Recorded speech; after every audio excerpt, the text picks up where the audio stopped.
Today I'm going to couple a huge number of oscillators, and then ultimately we'll make that number infinitely large.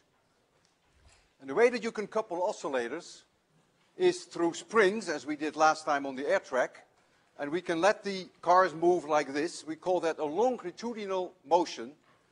That means that the motion is along the line of the oscillators. And then we have ways that we can oscillate things perpendicular to the direction of the oscillators, and we call that a transverse motion. So that goes like this when the oscillators are like this. And the algebra is identical. It is easier to use the transverse motion when you do the derivations. And so I will use the transverse motion. Suppose I have a string, and I put on this string beats, masses. I have a tension T.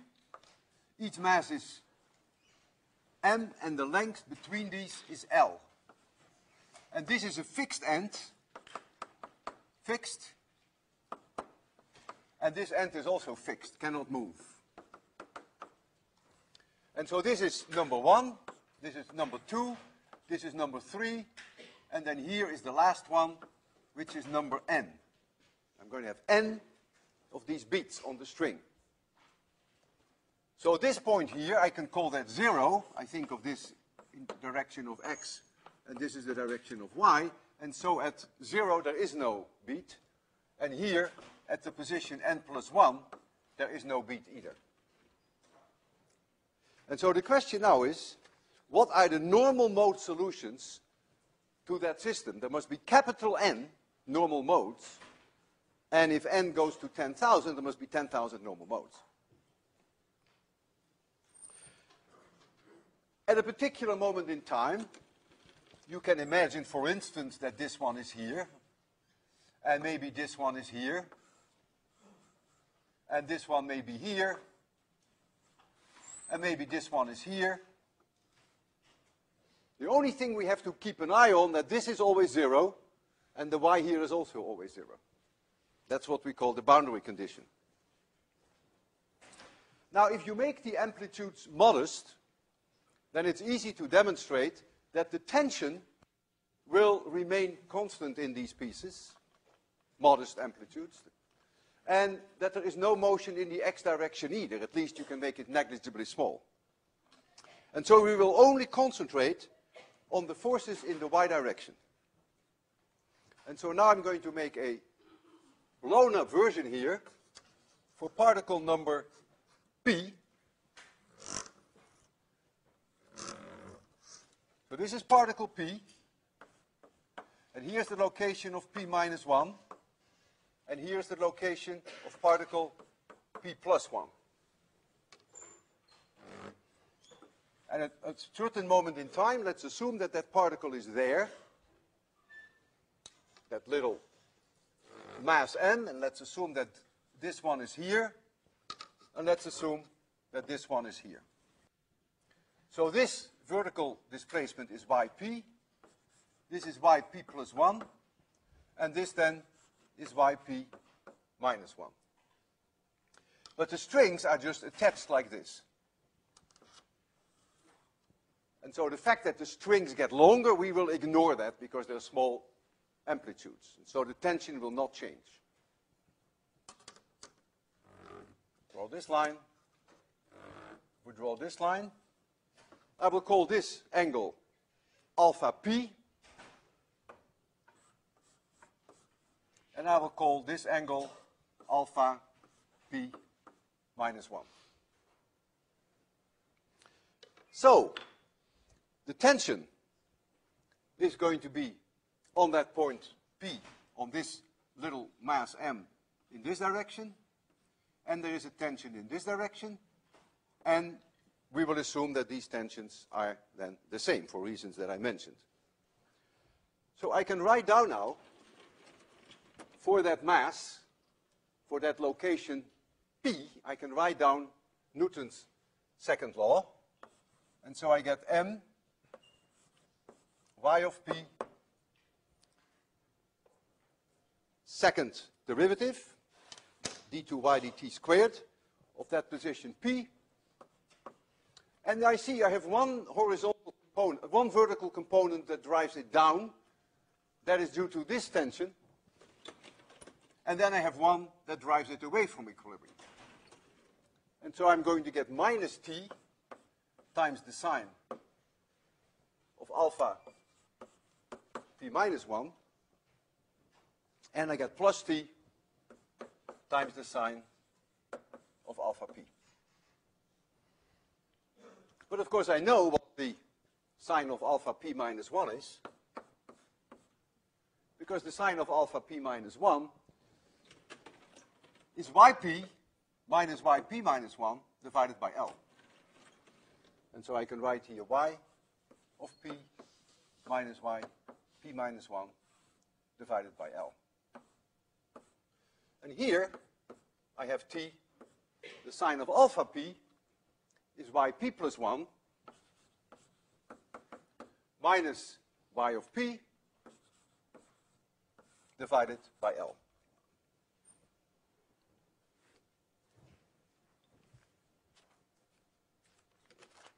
I'm going to introduce shorthand notation. I'm going to introduce that omega 0 squared is T divided by ML. As time goes on, you will get more insight in why we choose that. At least convince yourself, if you have the time, that this is the dimension 1 over second squared, so it has the right dimension. T, by the way, whenever I use this throughout this lecture, is never period. It is always tension. So I will stay away from the capital T when we're dealing with a period. So I can divide M out, and I can rewrite this, so get the M downstairs.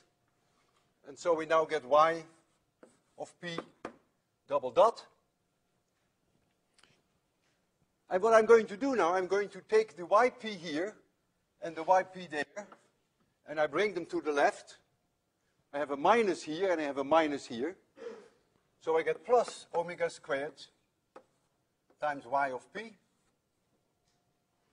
And then I'm going to bring the P minus 1 in, and I'm going to bring the P plus 1 in. Notice I have a plus sign here. So I get minus omega 0 squared times y P plus 1. And here I have a plus. Minus minus is a plus. So when I bring that back, I get a minus, but I already have the minus. So I get y P minus 1. And that now equals 0. So that is Newton's second law for particle P. Excuse me?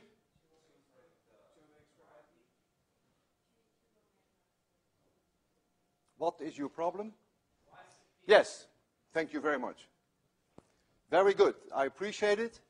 This is a 2 because you have two P's. You have one here, and you have one here. Thank you very much. Okay? Very attendant.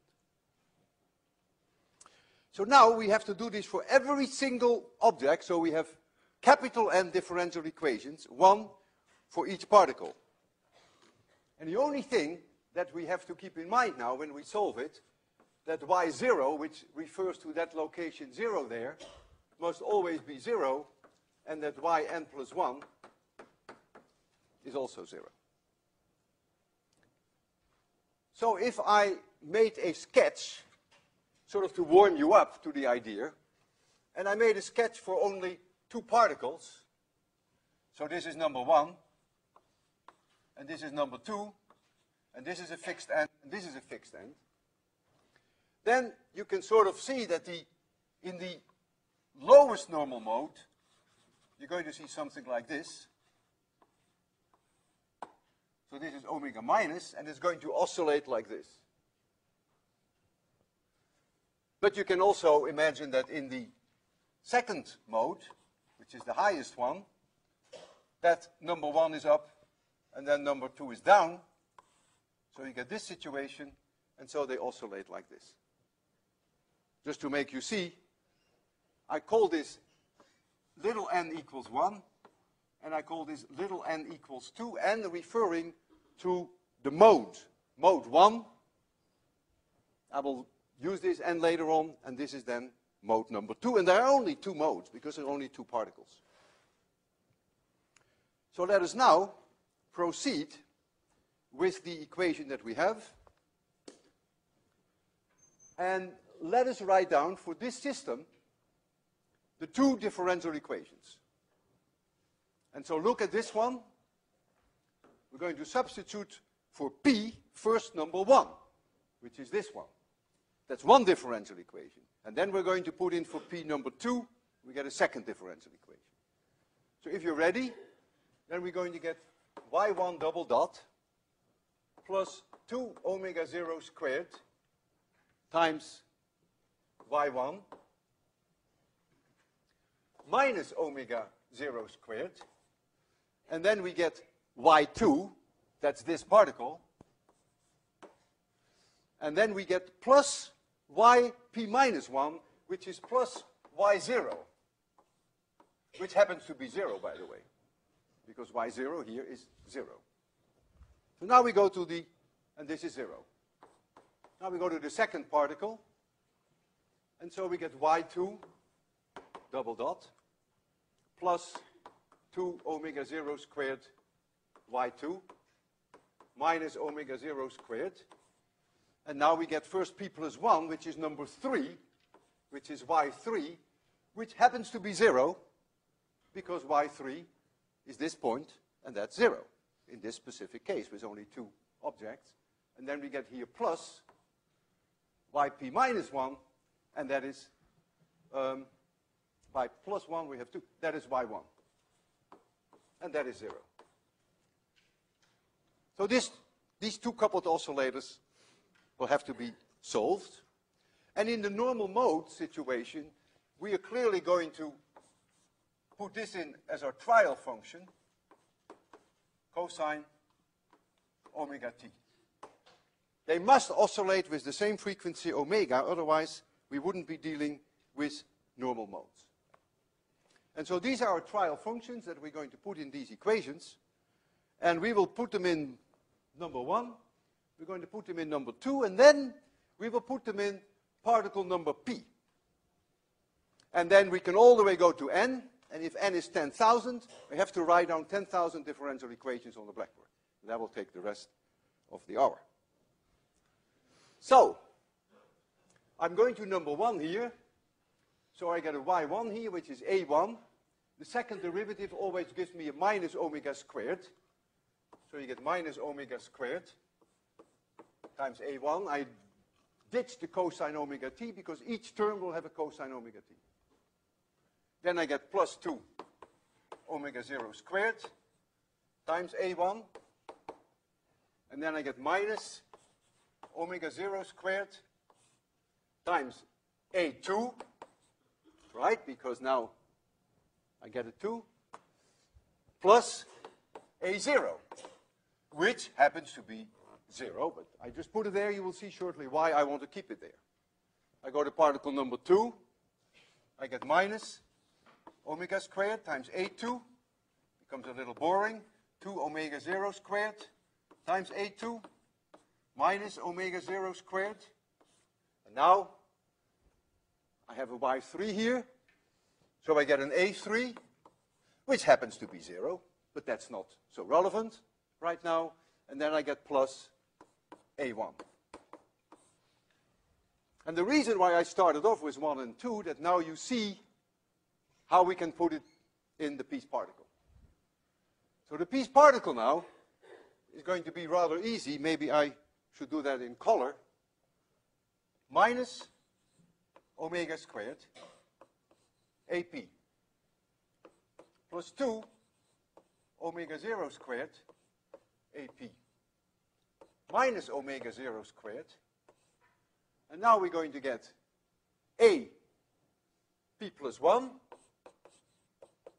plus a p minus 1.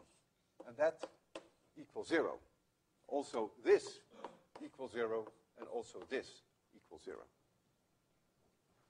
And so now you see the differential equation for particle number p. And so you can go on now to particle capital N, and now you have to solve n differential equations. that's a zoo. That's a terrible thing. Now, we will take a shortcut, which is not very rigid, but it really will save a lot of math. And that is we will use our intuition, something that we know sort of from experience.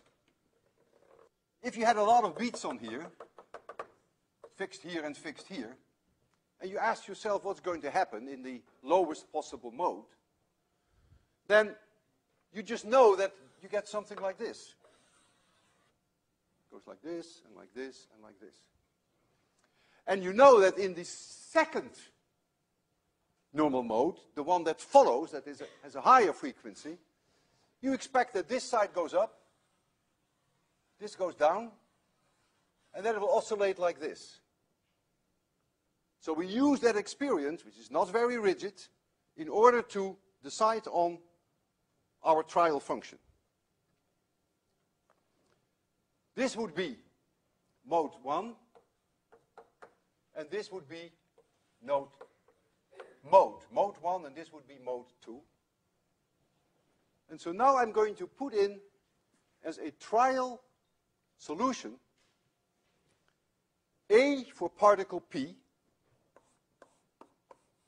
which is in mode N, as in Nancy. This is the mode. I want a sinusoid in there that is always 0 here and 0 there. And it can have an amplitude, of course, which I can freely choose. So this C of n is the amplitude of this sinusoid.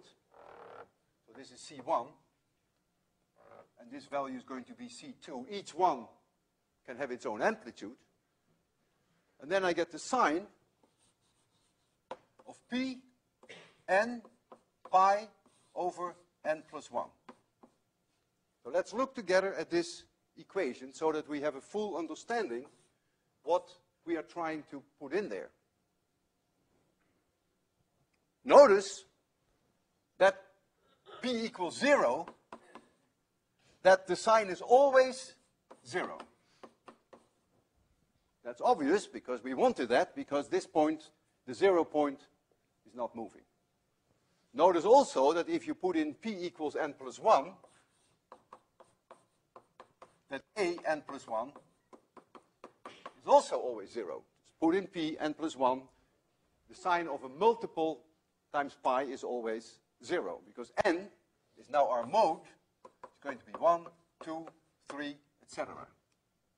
These are the modes that we are looking for. For instance, if we take n equals 1,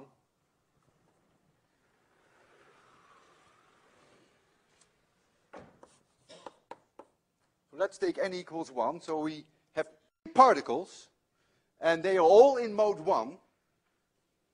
So then we get that A, P, in mode 1, would have a C1, which is the amplitude of that sinusoid. And then you would have the sine of n pi divided by n plus 1. And you can indeed convince yourself that that is exactly this sinusoid with an amplitude C1. And you can also convince yourself that P0, A is 0, and particle n plus 1 is again 0, of course. And if you take n equals 2, excuse me? Yeah, boy. Yeah. The n is a P, right? Thank you very much. Is that what you were saying? Is that what you were saying? Yeah, thank you very much. Today is not my day. Yeah, that is a P. So for particle number, when P is 0, you see this goes to 0, and when P is n plus 1, this again goes to 0. So you see here that AP2 is now C2 times the sine of 2P pi divided by n plus 1. And that exactly is this curve. Notice that if you put in P equals 0, you get a 0. If you put in P is capital N plus 1, you get a 0. But you will also find now a 0 precisely in the middle, when P is capital N plus 1 divided by 2. And so that is the consequence of the introduction of this function. And of course, the ratios of the individual p's for a particular mode, take for instance mode number 1, when the system is oscillating like this, the ratios of the amplitudes of the individual p's is then given by this sign. P1 has its own amplitude, P2 has its own amplitude, P3 has its own amplitude. So P1 will be here, P2 will be there, P3 will be there, P4 will be there, and so on. And so then the amplitude first goes up, and then the amplitude goes down again. But now comes the question, what is omega n? What is the frequency omega at these normal modes, n equals 1, n equals 2, n equals 3, n equals 4, and n cannot go all the way down then to capital N. And for that, we have to return to this equation. And I'm going to write it now slightly differently. I'm going to take the a's to one side. So I'm going to write down here a p plus 1 plus a p minus 1 and divide that by ap, just rearranging, and then you will find that it is minus omega squared plus 2 omega 0 squared divided by omega squared. Take a look at this and convince yourself that this equation is identical to this one.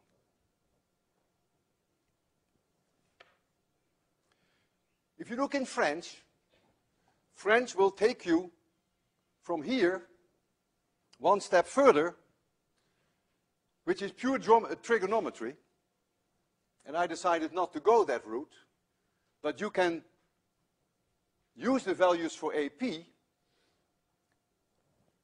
that we have defined, namely this one. And so you can now massage the trigonometry, and you can find that this ratio is very simple. It's twice the cosine. So this whole thing is twice the cosine of n pi over n plus 1. That is correct. N pi over n plus 1. So there's no physics there. It's purely a matter of trigonometry.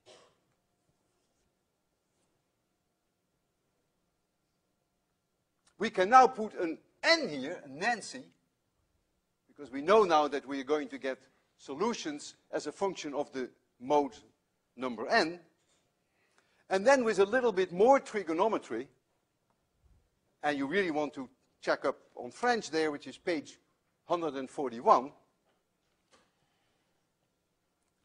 he then comes up with the normal mode frequencies, which was our goal. So I will give you the result, but it really is implicit already in here. You will get 2 omega 0. The result is by no means intuitive, times the sine of n pi divided by 2 times n plus 1. And of course, I'm going to look through that result with you. As of now, it looks very opaque. So this then is the solution to omega n. This is the solution. I will take one color to show you how these link. This is the solution for A. If you know the mode, and you know which particle it is, and you have specified the amplitude of the sinusoid, then this tells you each particle what the amplitude is. If you know the mode n, then you know that this is going to be the frequency. And so you can write down now that y, which is the displacement as a function of time, a is amplitude, y is displacement for particle p in mode n. And now we can put in the amplitude that we know, that is the Pn amplitude, a Pn, and now it's going to oscillate with cosine omega n times t. And of course, you can always add a phase angle depending upon at t equals 0 what the particle is doing. And so this one gives you the amplitude, this one gives you the frequency, and this then is the time dependence of the displacement of particle number p in mode n.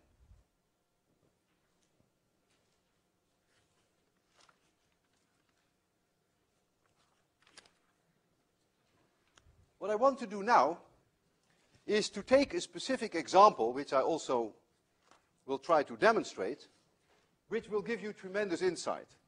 We can actually do it on the left here. Because this is all very opaque, but when you see an example worked out, and you see actually how it oscillates, then it comes to life.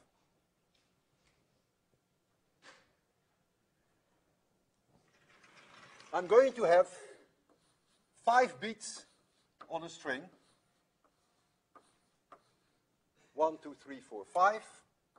Fixed here, 1, 2, 3, 4, 5. The tension is T, the mass of each one is M, and the separation between them is L. And so N is 5. So keep in mind that N plus 1 is 6. The reason why I write that down, because you're going to need the N plus 1. And then omega 0 is the square root of T divided by ML. So I'm interested in knowing what the frequency is in the lowest possible mode, which is going to resemble something like this.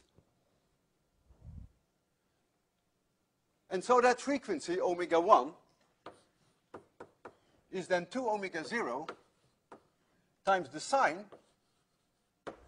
n equals 1, capital N plus 1 is 6, 180 degrees divided by 12 is 15 degrees, so that's the sine of 15 degrees. I write it now in degrees because I have a better feeling for degrees than I have for radians.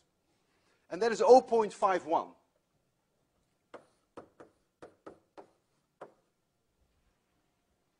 I now go to omega 2, and I get the same thing, except I get 30 degrees. So I get 0.5. I get exactly omega 1, omega 0. Right? Because the sine 30 degrees is 1/2, and that eats up this one. And I get omega 3. And now I get the sine of 45 degrees. And that is approximately 1.41, not exactly, but that is the square root of 2, so that is about 1.41 times omega 0.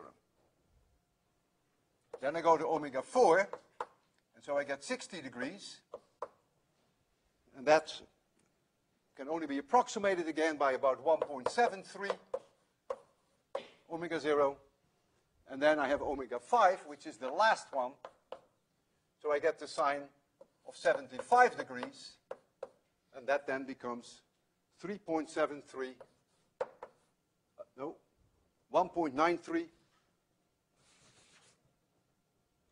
1.93 times omega 0. What I want to concentrate on, because that's part of the demonstration, is not so much on the meaning of omega 0.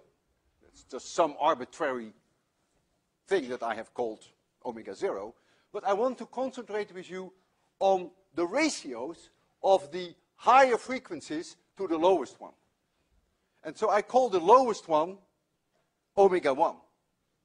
Simply call this omega 1. If that one is omega 1, then the next one is 1.93 omega 1. Again, not exactly, but approximately. It is this 1 divided by 0.51. It's the ratio now of the frequencies.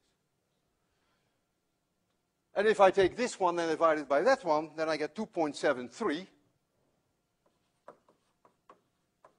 omega 1. And I take the next one, I get 3.35. And the last one then is 3.73. So the bottom line is that the ratio of these frequencies are not at all very nice numbers, as you may have expected, but the ratios are quite bizarre. 1.93 times higher than the lowest one, 2.73 times higher, 3.35 times higher, and 3.73. And so the general solution to that system is then the linear superposition of all these normal modes. That's the general solution. You give them very modest amplitudes, and you can choose the amplitudes of each one of them. That's effectively like saying you are choosing C1, C2, C3, C4, C5. And you also can give them initial velocities if you want to. So at t equals 0, they do not all have to stand still. You have that choice too, of course. So you can change the relative phase between the 5 different modes. What I will do is to make life simple, I will generate all 5 normal modes for you, and I will start them off all at 0 speed when I show you the simulation. And the first one that I'm going to show you then is number 1. And then I'm going to show you number 2. I want you to appreciate that if I showed you the superposition of 1 and 2, so I let it oscillate in this mode and in this mode, I start off at a certain position of these particles, and they start to oscillate in this mode and that mode, that the shape that I have will never, ever become the same as it was at time 0. And why is that? So you just let it oscillate, and you can wait 100 billion years, and you will never see the same shape. So I start with a certain shape, and it will never, ever, ever come back to that shape. Why is that? Yeah? Is the ratio an irrational number? Yeah. It's right that the sine of 15 degrees is the killer. That is not the ratio of 2 integers, and therefore you will never get it back to the same position. Maybe approximately, but you never get it back. This demonstration is going to be a cocktail between very low tech and very high tech. And I will start with myself, which is very low tech. And that is this. I was sitting in my office and I said to myself, gee, what will I see? So I took a pencil and I just sketched very roughly a sinusoid right here. And I know, according to these solutions, if you accept them, that these beats, these particles, must lie on that sinusoid. And C1 is then the choice of that amplitude of that sinusoid. In the second mode, you pick another value for the amplitude, say C2, and then the beats have to lie on that sinusoid, and so on. What you will see, however, is that these beats are connected with straight wires. So you will not see those nice arcs. What you will see is, of course, this. The red lines are the actual strings. And so, for instance, if you go to the second, the mode, we call that the second harmonic, if you like, then notice that this point here and this point here never reach the amplitude C2. The sinusoid does, and the C2 in that equation does, but those points will never reach that because their location is such that they never make it to that point here. This won't stand still then. That was intuitive. So we had that here. And if you go to higher frequencies, particularly the very highest one, neighboring beats always are out of phase with each other. You see that. Up, down, up, down, up. And again, this little particle will never reach the amplitude C5. This one does. This one does not. This one does not. This one does not. This one. But this one does. And so as I'm going to show you this simulation, we will keep this going because it will be great to anticipate what we may be seeing. So the first thing that I'm going to show you is one complete oscillation in the normal mode number 1, which I have set to be 15 seconds, with the help of Nertjes Marval Valla, who has guided me greatly in this demonstration. So let me, first of all, give us the right light conditions. And now I will start the last 15 seconds. I have given the amplitude a 2, which is very large. And of course, that's unrealistic, these high amplitudes. But I want you to see the relative position of these particles.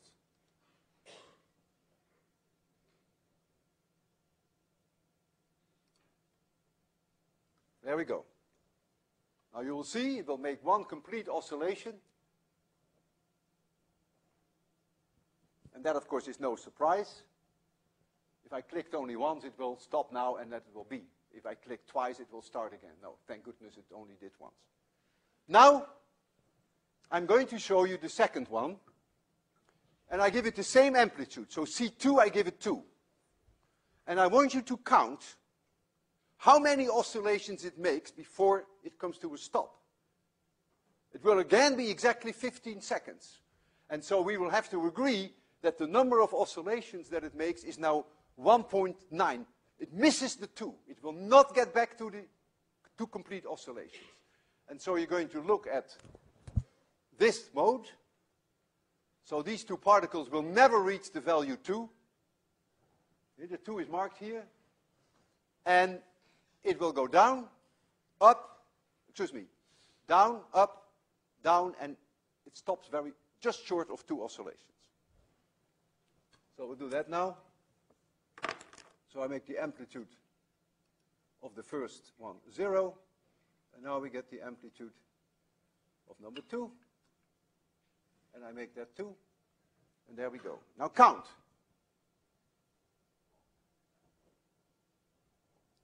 One oscillation,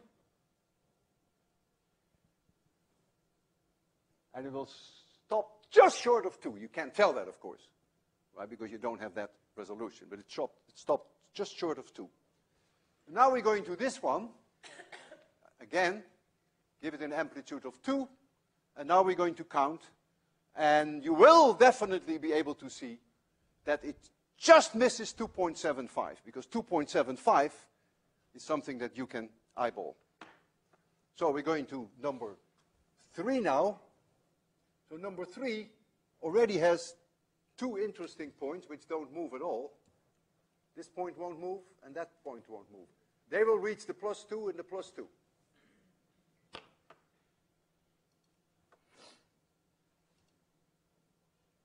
Zero, and we get a 2. And there we go.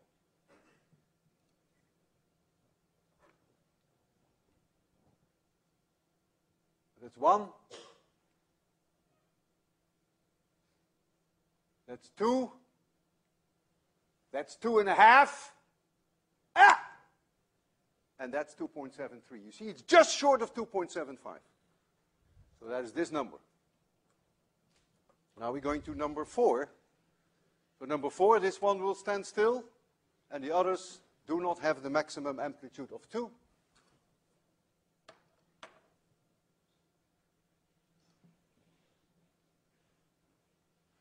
So again, count. The 2.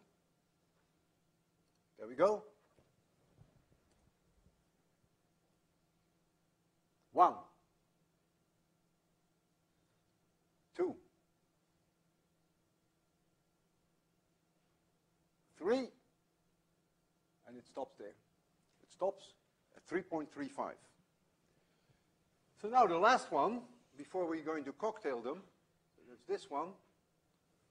So again, this point will be +2. So this one will never reach that, but this one will reach the +2.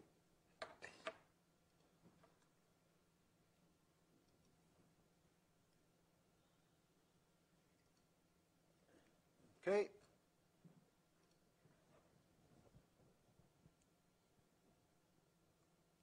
One. You see that it doesn't make it to 2, it doesn't get that high. 2. 3. 3.5. And it stops. Just under the 3.5, it stops.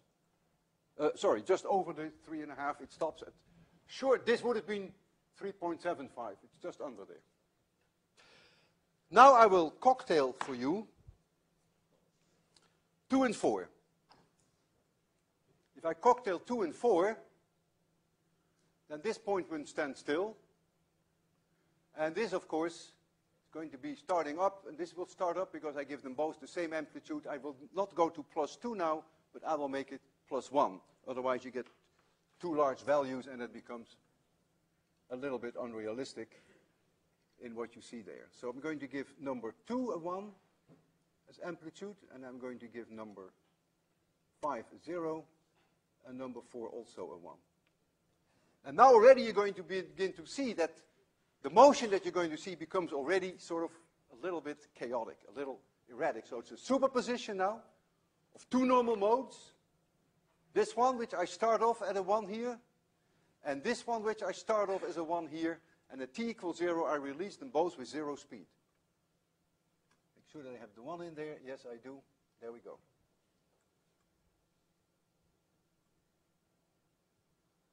So this motion is already not so predictable, but it's still sort of symmetric for obvious reasons because this one stands still. And now what I want to do is start them all 5.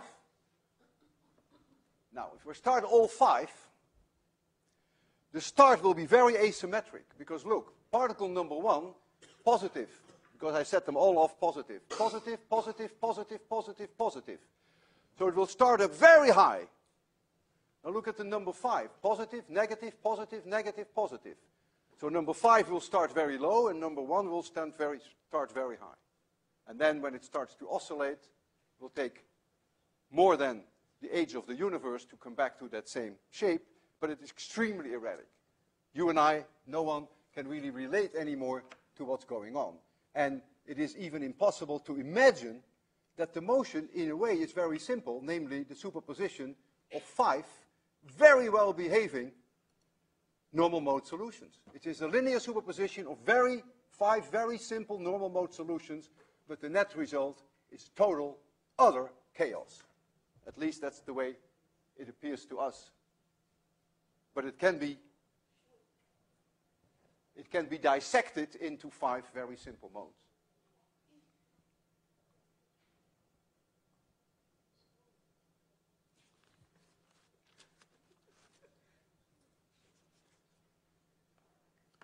So these were transverse motions. And the same idea holds for longitudinal motion. So you can have 5 beats with 6 springs, and then the oscillation is in this direction. We call that a longitudinal oscillation. In this case, the displacement is perpendicular to the oscillators. We call that transverse. But the algebra, as you can imagine, is identical. Except that the displacement are then not in this direction for the longitudinal one, but in this direction. We will shortly enter the domain of waves to make you see the idea, the big difference between transverse waves and longitudinal waves. Sound, this is a pressure wave, in my direction to you, the air is a pressure wave, is doing this, so the air is oscillating in the same direction that it moves. That is a longitudinal wave. But this is a nice moment to break. We'll break 5 minutes, and we'll start exactly 5 minutes from now.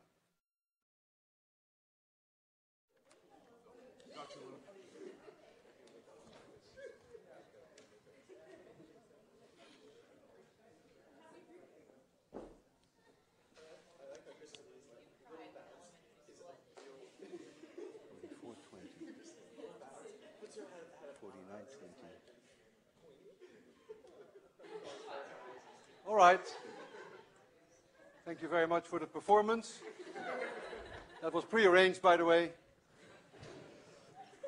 So we are now ready to make the step to continuous medium, whereby n goes to infinity. Well, you can argue that it goes to as many atoms as we can line up on a string. It's close to infinity.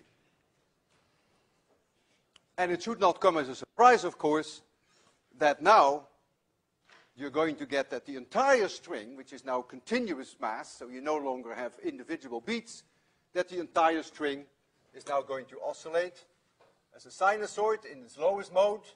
So this is n equals 1. And then it's going to oscillate like this for n equals 2. N equals 2. And n equals 3. Going up like this, and this goes like this. That should not come as a surprise. I will not pursue that today. We'll get back to that later. What I want to mention, though, what is interesting, and that is that the ratios of these normal mode frequencies will now be 1, 2, 3, 4, 5, and so on. So now you get that the second mode is twice the frequency of the first, which is what we didn't have there. That's the big difference between a number of n which is finite and an infinite number of these oscillators. What I want to pursue today, I will get back to this in the future. What I want to do today is to generate a disturbance in a medium which has an infinite number of coupled oscillators, which is a string, to generate in there. So I take a string and I wiggle the end, and then I want to evaluate with you what's going to happen. And so for this I need some assistance from someone. Nicole, would you mind? Just hold this firmly in your hand. Now most of you may think that this is a spring with a P as in Peter, but no, it is a string with a T as in Tom. You will see that. I'm going to use this as a string. I'm going to put tension on it, T, which is what we needed also for the n-coupled oscillators. And the amount of mass that we have, we express that normally in terms of the mass per unit length. Remember, in the other case, we had little m divided by L. Well, we call that now mu. So that's how much mass per unit length we have. And what I want to do now is just shake my hand, and then you tell me what you see. You ready? There we go. Are you ready, Nicole? What did you see?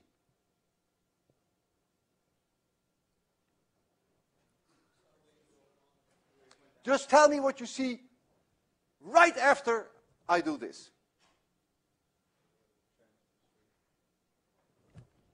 What did you see right after I did this? The disturbance moved. That's number one that we have to understand. Why does it move? Now, look what happens at Nicole's side. I generate a pulse which is like this. I'll call that a mountain for now. And only look at the moment that the mountain reaches her and something comes back at me. And then stop looking because things begin to wander back and forth. And tell me what comes back at me. So I'm going to send a mountain to Nicole. What came back at me? A valley. Now I'm going to send a valley to Nicole. What do you think is coming back? Very good. It's hard to, it's actually, you know that I don't know why it is. It's very hard to generate a valley. Let me do a mountain again. This is a mountain. That comes back as a valley, and I'll try a valley. Okay, I'll try to a valley. So I go down and up. Yeah, that was a good one. And you saw that. Yeah. Well, because of you, it worked. Thank you very much. You did a great job. So now we have to understand two things, and that is why does it propagate, and why does a mountain come back as a valley, and why does a valley come back as a mountain? Continuous medium, infinite number of coupled oscillators. I start here with a piece of that rope.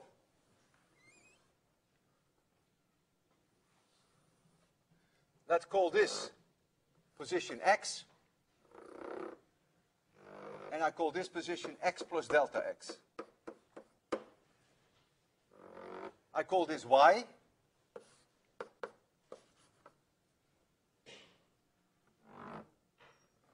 I call this angle theta plus delta theta. And I call this angle theta. We have a tension T on the line. And mu is the mass per unit length. So you tell me what the mass per 1 meter is, and I know what mu is. It's the length, the mass per unit length. Well, if our displacements are not absurdly high, then we can make the same assumption that we made with the beaded string, that the tension is the same on both sides. It's an approximation, but for modest amplitudes, it's a very reasonable approximation. So we have a T here, and we have a T there, and they are then, to a reasonable approximation, the same. Just like with the beats, for modest amplitudes, we don't have to worry about motion in the x direction. The only thing that matters is the motion in the y direction. So I will concentrate exclusively on the motion in this direction, which drives it back to equilibrium. And so f of y on this segment is then minus t sine theta, because this component is down, minus t sine theta plus t sine theta plus delta theta. Because this component in the y direction is driving it away from equilibrium. But for small angles, and we have to have small angles, otherwise all our assumptions are wrong, t's are not the same. So for small angles, the sine of theta is the same as theta in radians. And so this becomes a theta, this becomes theta plus delta theta, and so this thing becomes t delta theta. That's an approximation for small angles. Now I will apply Newton's second law. The amount of mass that is in here is dm. And I will calculate shortly what dm is. It's a little bit of mass. We're going to make dx go to 0, infinitesimally small amount of mass. And so that mass times y double dot must now be this force that we just calculated. It must be t delta theta. But what is dm? Well, we know that the length of the string is delta x, so dm must be delta x times mu, because mu is the amount of mass per unit length, and if my length is delta x, then dm is mu delta x. So I can write this now as delta x times mu times y double dot equals t times delta theta.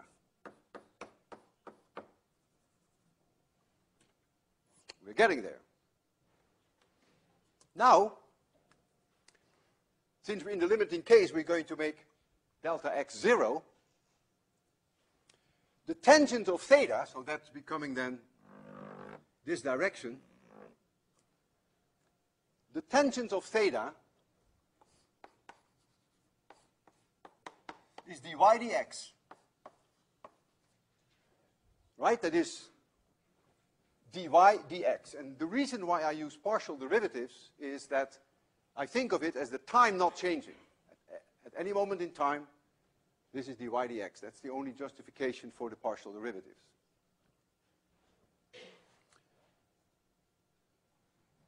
I take the derivative on this side and on this side in x. So the left side, I take d tangent theta dx, and I do it on the right side. Now the derivative of the tangent of theta, of the function, is 1 over the cosine squared of theta. That can't take you more than 20 seconds to confirm that. You can do that in many different ways. So this is the derivative of the function itself. And then, of course, I have to multiply it by d theta dx, because I take the whole function derivative in dx.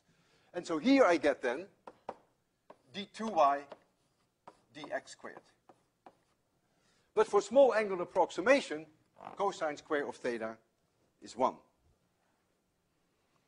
And so I'm going to substitute now this result into my differential equation.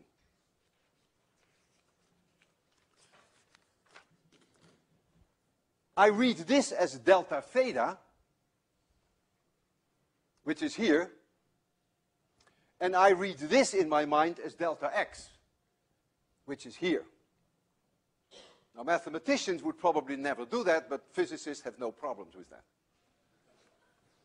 So I'm going to write now here mu times delta x, and here I write d2y dt squared. I use partial derivatives because I'm not changing x. That's the justification for the partials. And now I get t, and now this delta theta, I'm going to write for it this times delta x. So now you get delta x times d2y dx squared. And now I'm doing something that mathematicians would never do. I'm going to divide out delta x. Don't tell your 18 whatever people that I did that. So now what you have is that mu divided by t times d2y dt squared, constant value of x, is now d2y dx squared. And believe it or not, that this is a big moment in our life. You have here a differential equation of y, which is a function of x and t, whereby here you take the double derivative in time, and here you take the double derivative in space, in location.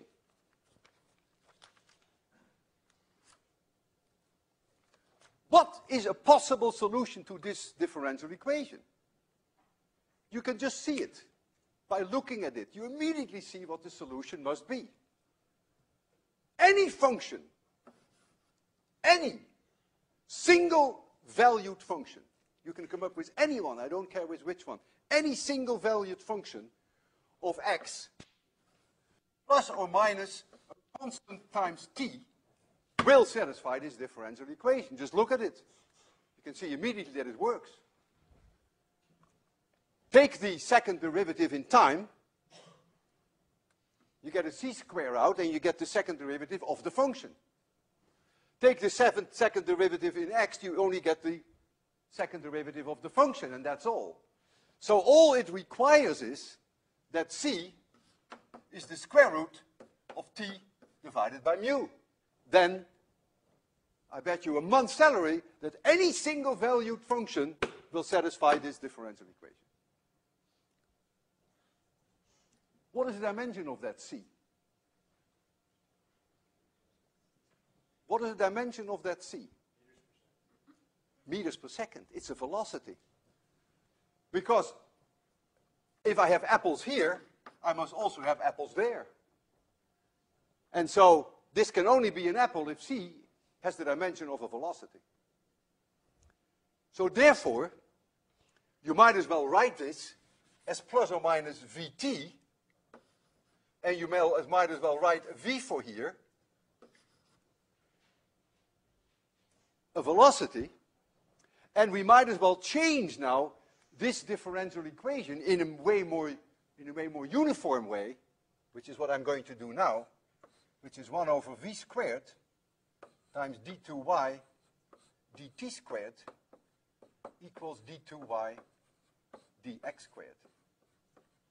And this equation is what is generally called the wave equation. It will be with us until the end of the course, until death do us part.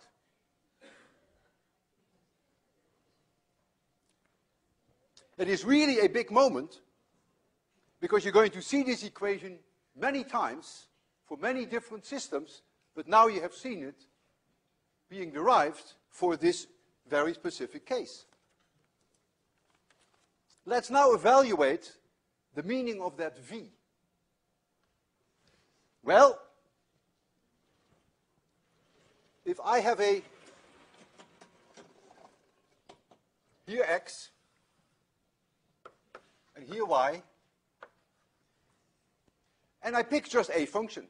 It could be a sine, could be a cosine. I pick one that is way more imaginative. I pick this one. That's my function. Has to be single valued though. You have to be careful. It must be single valued. You cannot go back. That's my function. And so that's my function f at time t equals 0. Let us take for v always a positive number for simplicity. I'm going to call it even speed. Speed is always positive, right? And I want to know now, if I look a little later in time when there is a minus sign here, what that function looks like. So at t equals 0, I gave it to you. What will it look like a little bit later in time, if there's a minus sign there? Any suggestions? The function has shifted in what direction? Use your hands. Who thinks it's in this direction? Who thinks it's in this direction? Very good, it's in this direction. So you will see, a little later in time, you will see it here. And what is it doing? It is moving with speed v in that direction. Now we're going to evaluate the plus sign. What will happen if we now look at the function a little later in time, it has moved in this direction, and it's moving with speed v in this direction. So now you can look through the meaning of this equation. You now understand why, when I wiggled here, why the string had no choice. It must propagate that function that I generated, and it must propagate that with the speed square root of t divided by mu. We derived the speed of propagation for that string. Mu is the mass per unit length. T is the tension. If I asked you, is it obvious that the higher tension gives you a higher speed? Maybe. Is it completely obvious to me? Sort of, not quite, but yeah, I accept that. Is it obvious if I make mu large, that I make it a very thick, very heavy per meter, that the propagation speed is lower? Yeah, maybe. Now that I know the answer, I would say, yeah, it's quite obvious, but it's not so trivial. So in any case, we have derived two things. We have derived that there is such a thing as a speed, but we even have derived the speed itself, the square root of t over mu. So if we had done the experiment again with a higher tension, then the pulse would have moved faster. But now, there is something else that we have to explain. Why on earth is a mountain coming back as a valley, and why is a valley coming back as a mountain? And that now is the result of boundary conditions. Some people who have lectured 803 make a very simple statement. They say 803 is only about two things: this equation and boundary conditions, and all the rest follows. It's quite accurate. So we have here the string that Nicole and I were holding, and here is the end. That's where Nicole was. I hope I spelled that correctly. And we know that that end must stay fixed, cannot move. I'll put the line a little lower. I'll put it here. This is the end. And my pulse came in. This is the pulse. And let us evaluate the moment in time that this part of the pulse reaches Nicole. You ready for that?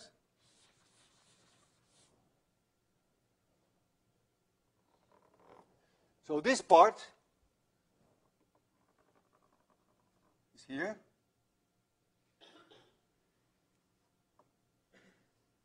And the part that, yeah, maybe it's in heaven,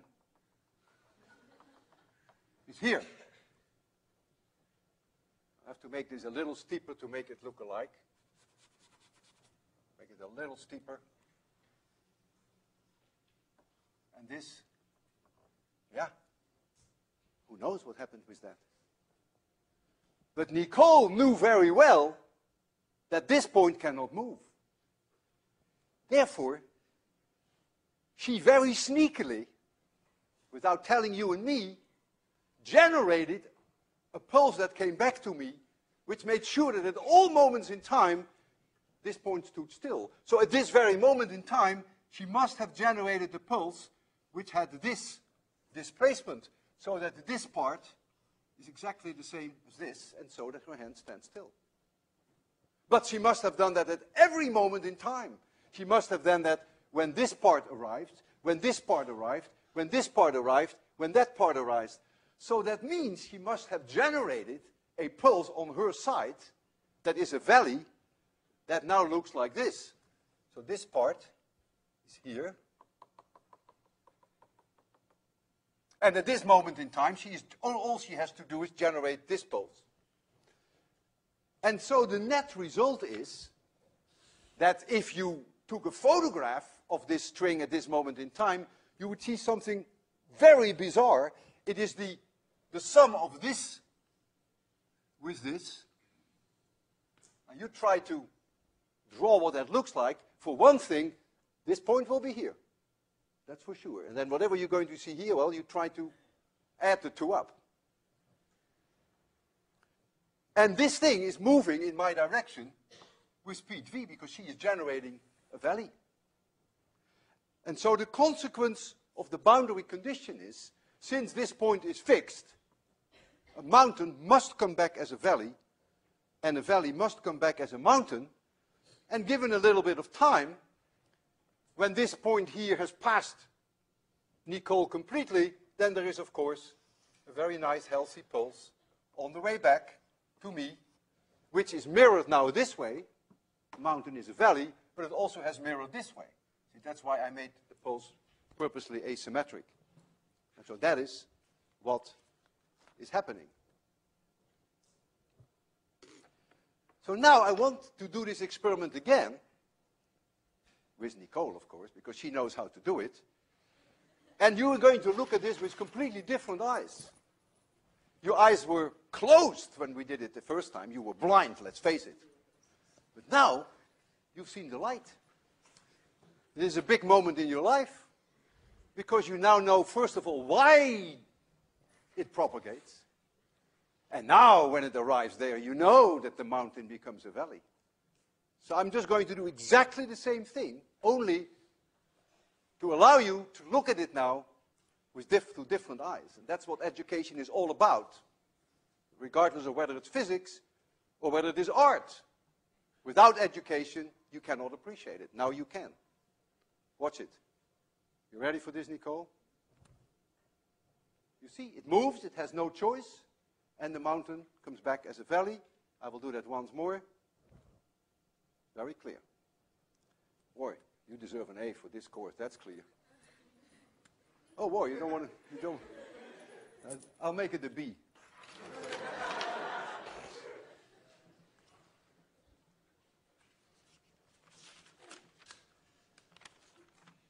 I can change the boundary conditions. I don't have to keep this point fixed. And I can do that in the following way. Here is my string. I have here a metal rod. We put oil and grease on it so that it's completely frictionless in this direction. And we mount here a massless ring. Massless. But the tension, of course, is there. And mass per unit length is mu. None of that changes.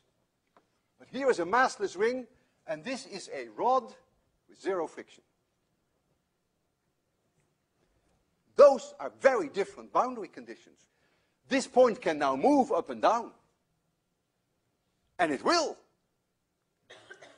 However, the shape of that string right here is now very special. At all moments in time, what will the shape of this string be when we photograph it? No matter when you photograph it. You can photograph it before the pulse is there, after the pulse is there, at any moment in time. What will this point look like? It comes in at 90 degrees. dy dx, if this is y, and this is x, at that location, dy dx must be 0. If it were not 0, so this would be 0. This would be 0. This is 0. This is 0. This is 0. That is all 0. If it weren't 0, if it was this, then there would be a force on this ring, because the tension would be in this direction, but the ring has no mass. And so the acceleration of the ring would be infinitely high, which we don't allow. So therefore, in the extreme case that you can go to this situation, you will now see something very different. You will see that the string at all moments in time will have to be like this. If now I send in a mountain, what do you think will come back? A mountain comes back, mountain goes in, mountain comes back. Who thinks if a mountain goes in, a mountain comes back? Very good. And that's the consequence of the fact that it is open now. Because the only reason why a mountain goes in, a valley came back, there was only one reason: the end could not move. But now the end can move, and I will demonstrate it to you. And now the mountain will come back as a mountain. We refer to this in physics as a closed end. And we refer to this as an open end. And when you have an open end, and this is the pulse that comes in, say it has amplitude A, then what comes back at some point in time is again a mountain going in this direction with speed v. This comes in with speed v. We call that the incident pulse, and this we call that the reflected pulse. This has amplitude A. And this has very interesting consequences, namely, at the moment that this point here reaches that massless ring, the massless ring must go up by an amount 2a, because that ring generates this pulse. And so the ring generates this pulse, but this one is also there, and remember, you have to add the two together, like this one was added to this, that gives me 0. Now you have to add this A to that A, and so what you will see is that if here is your ring, it will go up to 2A. So it will make a huge excursion, goes twice as high as the incoming one, and then it will go back to 0, and then the mountain rolls back. And needless to say, that we, of course, would like to demonstrate that. Now, to make a rod which is nearly frictionless, it's difficult, but we can use a lot of oil and a lot of grease and a lot of soap. So that was not our major hang-up. But when we looked at Amazon.com and we wanted to buy a massless ring, Marcos and I really tried, but it didn't work. We couldn't buy a massless ring. And so therefore, it is not so easy to demonstrate this in the way that I have there. So we will demonstrate it to you in another way. And that is with this instrument. I will first explain it. This is not a string. These are rods, all the same length, and they are connected here with some metal. And so you can move these, and then a propagation, the pulse that you generate will propagate. So they're coupled. They are, I don't know how many there are. Do you know how many there are? Okay, let's say I count 40, then it's 40 coupled oscillators. And now I have the option with this machine that I can hold this one fixed, which is then a closed end, but I can also let this one open, and then it's an open end. And so if I hold this one closed, and I send in a mountain here, then a valley will come back. But if I keep it open, then I send in a mountain, then a mountain will come back, and you should be able to see that the end gets a huge amplitude at the moment that it reaches the maximum. And so that is what is on our plate now, and we will make it extremely romantic for you, believe me. going to do this in a very romantic way.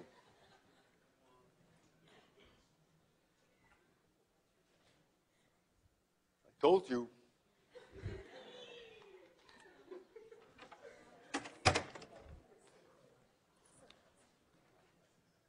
So here I have a clip here. So I will first lock this in place so that this end cannot move. That's what I will do first. And from this side, I will then generate a mountain. The speed with which it propagates is actually quite decent, not as fast as it was with the string. And so I want you to see that first of all it propagates and that it comes back as a valley. So the end here is now fixed. It's a fixed end. You ready? Mountain, and now it's a valley. Did you see it? Okay, now it's always a pain because the system is a very high Q system, so it doesn't want to damp out. I can try to send in. Yeah, I know exactly what you're thinking. We are aware of this. If you try to calm it down, it makes it worse sometimes. I will now generate a valley, which is a little harder. I don't know why it is. That's why it's a little harder. I have to talk to my psychiatrist about it. It's easier to go up and down than to go down and up. I don't know why that is. So I'll go down and up, make a valley, and then when it comes back, it's a mountain. There it goes, and it comes back as a mountain. Could you see it? Did you? Yes. If you didn't, just say so. We can do it once more, but I don't think we have to. Now comes the big thing. Now I'm going to make this end freely moving. So now it's an open end. And I will generate a mountain now. And I want you to not only appreciate that it comes back as a mountain, but above all, that the end will have twice the amplitude at one moment in time when the top of the mountain reaches that end. And then, of course, it will go back to zero, and the regular mountain will roll back to me. So if you're ready for this, there goes the mountain. Sweep high! And it comes back. What is so funny about that? Did you see that huge amplitude?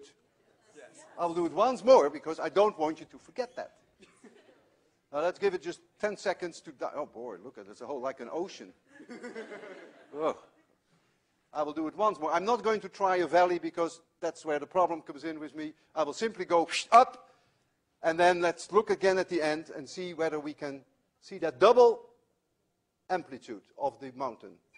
Mountain! Wow, biggie! Sure, man! Oh, okay, have a good weekend.